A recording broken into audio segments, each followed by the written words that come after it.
Hello दोस्तों, नमस्कार। मैं महेश राजगुप्ता स्वागत करता हूं आपके अपने यूट्यूब चैनल परीक्षा एकेडमी पर। दोस्तों, आज के हम इस सेशन में देखने वाले हैं इंडियन पॉलिटी, जो कि इंडियन पॉलिटी के प्रश्न करने वाले हैं।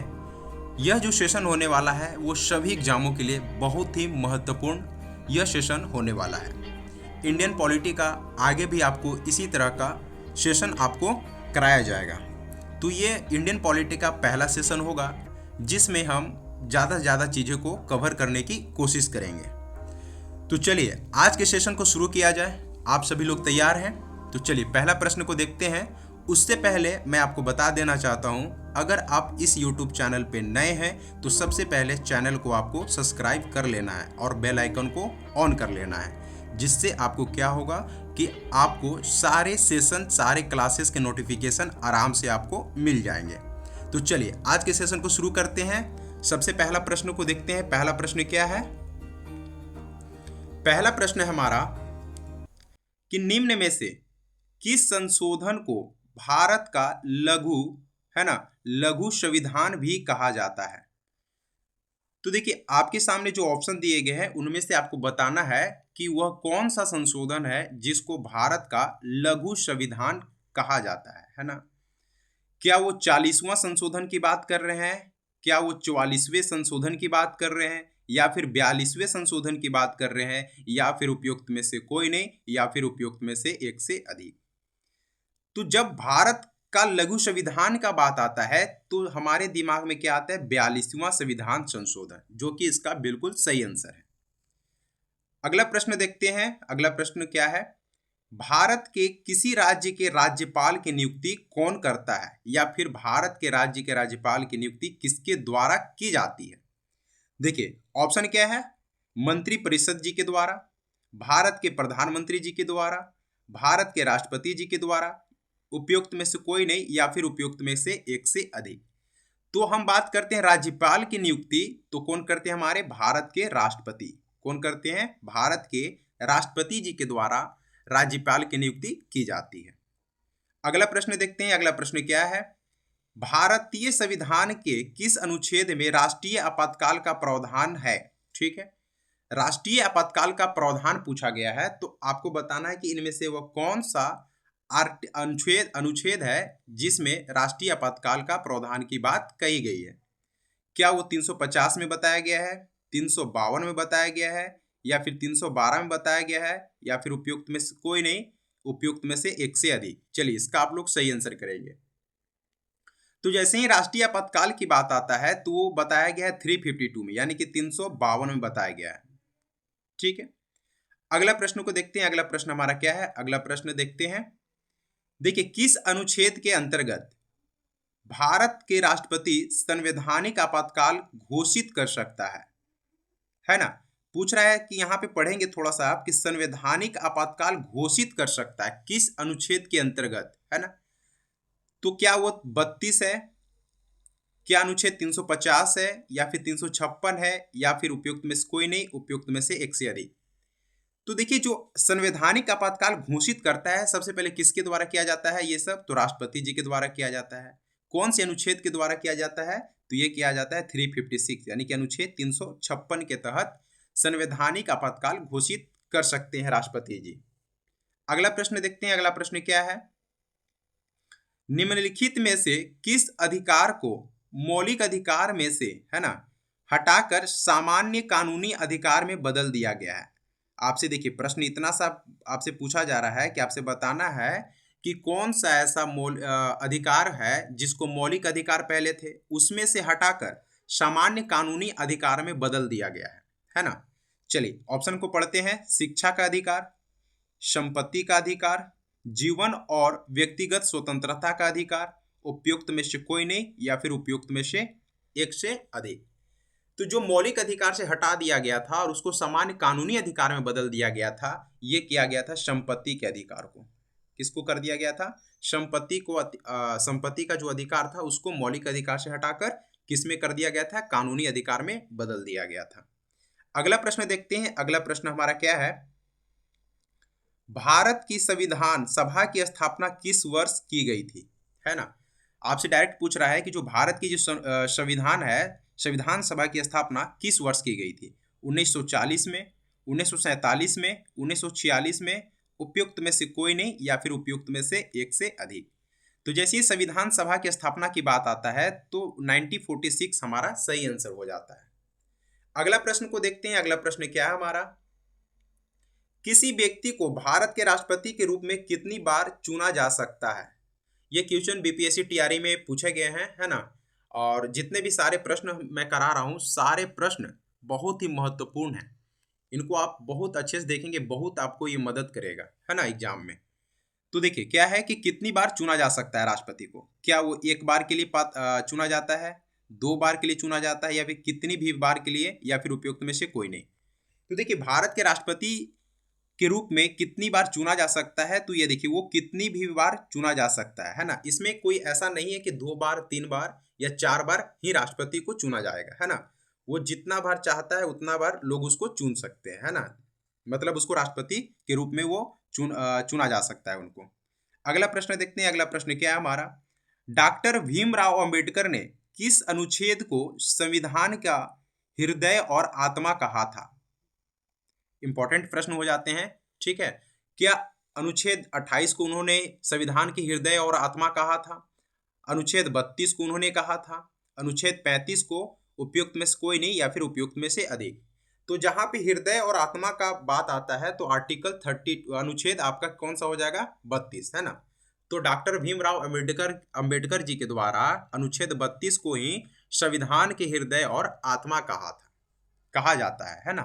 अगला प्रश्न को देखते हैं। अगला प्रश्न क्या है? भारतीय नागरिकता को कौन स्वीकृत देता है? ठीक है, ठीक है। भारत में जैसे कि भारत के नागरिकता आपको प्राप्त करना है तो आपको कौन स्वीकृत देता है? चलिए ऑप्शन पढ़ेंगे। प्रधानमंत्री जी के द्वारा, गृह मंत्री जी के द्वारा, भारत के राष्ट्रपति जी के द्वारा, उपयुक्त में से कोई नहीं और उपयुक्त में से एक से अधिक। चलिए इसका आप लोग सही आंसर करेंगे। तो देखिए भारत की नागरिकता को कौन स्वीकृत देता है? तो कौन देने का कार्य करता है? भारत के राष्ट्रपति, ठीक है। अगला प्रश्न देखते हैं। अगला प्रश्न क्या है हमारा? राजनीतिक दलों को, ठीक है, राजनीतिक दलों को चिन्हों के आवंटन का निर्माण कौन करता है या फिर निर्णय कौन करता है ना। जो राजनीतिक दल होते हैं उनको चिन्ह मिलता है ना। तो उसके आवंटन का निर्णय कौन करता है? आपको इसमें से बताना है।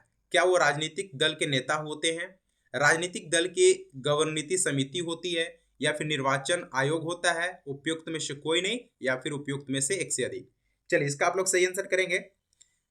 तो देखिए जो पूछ रहा है ना, राजनीतिक दलों को जो चिन्ह प्रदान किया जाता है या फिर आवंटन का निर्णय कौन करता है, तो आपके दिमाग में आता कि सबसे पहले जो राजनीतिक दलों का जो चिन्ह होते हैं या फिर उसका जो चुनाव जो कराता है वो कौन कराता है? निर्वाचन आयोग। कौन करवाता है? निर्वाचन आयोग। तो उससे जितना भी आपके राजनीतिक दलों से जो भी चीजें होती हैं सारे निर्वाचन आयोग के पास ही होती है।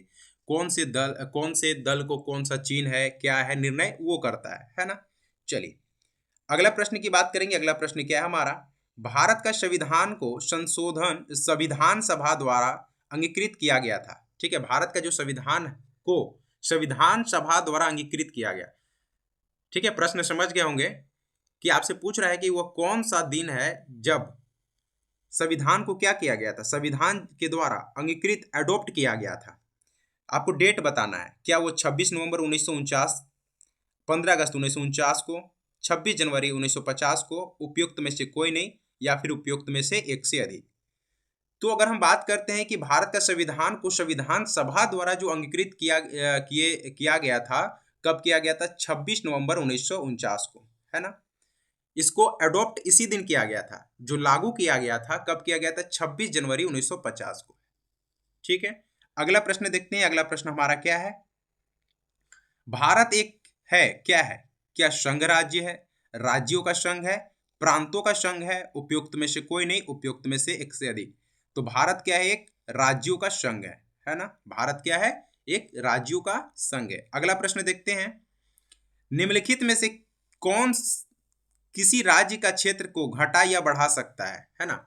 जैसे कोई राज्य है उसका क्षेत्र को बढ़ाना या घटाना किसके पास होता है? ये अधिकार किसके पास है? क्या राष्ट्रपति जी के पास अधिकार है, क्या संसद के पास है, या फिर क्षेत्रीय परिषद के पास? उपयुक्त में से कोई नहीं, उपयुक्त में से एक से अधिक। तो यह जो पावर होता है वो किसके पास होता है? संसद के पास। किसके पास होता है? संसद के पास होता है। अगला प्रश्न को देखते हैं। अगला प्रश्न क्या है हमारा? भारतीय संविधान के कौन से अनुच्छेद नागरिकता से संबंधित है ना? आपसे पूछ रहा है कि इनमें से वो कौन सा अनुच्छेद है जो भारतीय संविधान के नागरिकता से संबंधित है। क्या वो अनुच्छेद 310 है, अनुच्छेद 23 से 24 है, अनुच्छेद 5 से 11 है, उपयुक्त में से कोई नहीं, उपयुक्त में से एक से अधिक। तो ये जो अनुच्छेद नागरिकता जो भारतीय संविधान को प्राप्त करता है, कौन सा करता है? अनुच्छेद 5 से 11। कौन सा करता है? अनुच्छेद 5 से 11। अगला प्रश्न देखते हैं। अगला प्रश्न क्या है हमारा? भारतीय संविधान निम्नलिखित में से कौन सी नागरिकता प्रदान करता है ना? इससे पहले हम लोग क्या पढ़े कि कौन से अनुच्छेद में? तो 5 से 11 अनुच्छेद में प्रदान किया जाता है नागरिकता, है ना? उसके बाद ये पूछा जा रहा है कि जो भारतीय संविधान में कौन से नागरिकता, हमें जो नागरिकता प्रदान करता है वो कौन सा नागरिकता प्रदान करते हैं? क्या एकल नागरिकता प्रदान किया जाता है, दोहरी नागरिकता, उपयुक्त में से कोई नहीं, उपयुक्त में से एक से अधिक? तो जो भारत में जो नागरिकता है वो कैसा नागरिकता है? एकल नागरिकता की बात हमारा संविधान करता है। अगला प्रश्न देखते हैं। अगला प्रश्न हमारा क्या है? स्वतंत्रता का अधिकार संविधान के किन अनुच्छेदों में वर्णित है? ठीक है, जो स्वतंत्रता का जो अधिकार है संविधान के किन अनुच्छेदों में वर्णित है? 14 से 18 में है, क्या 23 से 24 में है, 19 से 22 में है, उपयुक्त में से कोई नहीं, या फिर उपयुक्त में से एक से अधिक? तो ये स्वतंत्रता का जो अधिकार जो संविधान के कौन से अनुच्छेद में है? तो आपको पता होगा कि 19 से 22 का ये बात कर रहा है ना? चलिए अगला प्रश्न देखते हैं। अगला प्रश्न क्या है हमारा? भारत में कार्यपालिका का अध्यक्ष कौन होता है? क्या प्रधानमंत्री होते हैं, विरोधी दल के नेता होते हैं, राष्ट्रपति होते हैं, उपयुक्त में से कोई नहीं, उपयुक्त में से एक से अधिक? तो जो भारत में जो कार्यपालिका के जो अध्यक्ष होते हैं कौन होते हैं? राष्ट्रपति। जितने भी कार्य होते हैं किसके नाम से होते हैं? राष्ट्रपति के नाम से ही सारे कार्य को होता है ना? अगला प्रश्न देखते हैं। अगला प्रश्न क्या हमारा? संसद का अस्थाई सदन है ना? तो आपसे पूछा रहा है कि संसद का वो कौन सा सदन है जो कि अस्थाई सदन है? क्या वो लोकसभा है, राज्यसभा है, उपयुक्त में से कोई नहीं, या फिर उपयुक्त में से एक से अधिक? अगर आपसे पूछता अस्थाई सदन पूछा ही है ना, तो वो कौन सा हो जाएगा? राज्यसभा। क्या है ये? अस्थाई है। अस्थाई पूछेगा तो लोकसभा, क्योंकि हर 5 साल में क्या होता है? लोकसभा भंग हो जाती है, स्वतः भंग हो जाता है। लेकिन राज्यसभा क्या होता है? ये भंग कभी भी नहीं होता है। राज्यसभा के जो सदस्य का जो कार्यकाल होता है वो कितने वर्ष के लिए होता है? 6 वर्ष के लिए। कितने वर्ष के लिए होता है बेटा? 6 वर्ष के लिए होता है। ठीक है, अगले प्रश्न की बात करेंगे। अगला प्रश्न हमारा क्या है?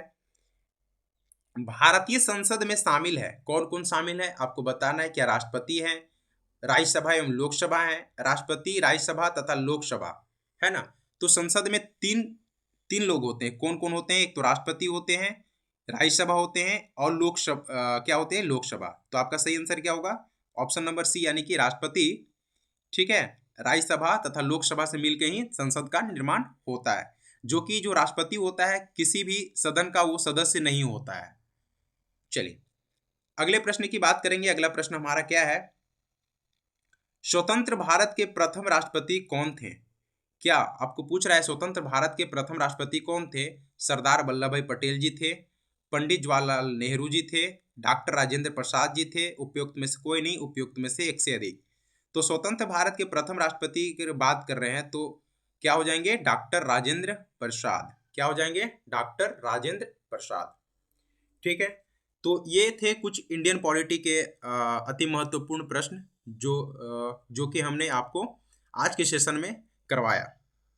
तो चलिए, यह आपको सेशन कैसा लगा हो कमेंट करें और लाइक भी करें। और अगर इस यूट्यूब चैनल पे आप नए हो तो आपको क्या करना है? आपको सबसे पहले इस यूट्यूब चैनल को सब्सक्राइब कर लेना है, ताकि आपको हर एक वीडियो का नोटिफिकेशन समय समय पर मिलता रहे और आप अपनी एक तैयारी को अलग लेवल पर ले जा सके। तो चलिए ठीक है, फिर मिलते हैं अगले वीडियो में। तब तक के लिए धन्यवाद।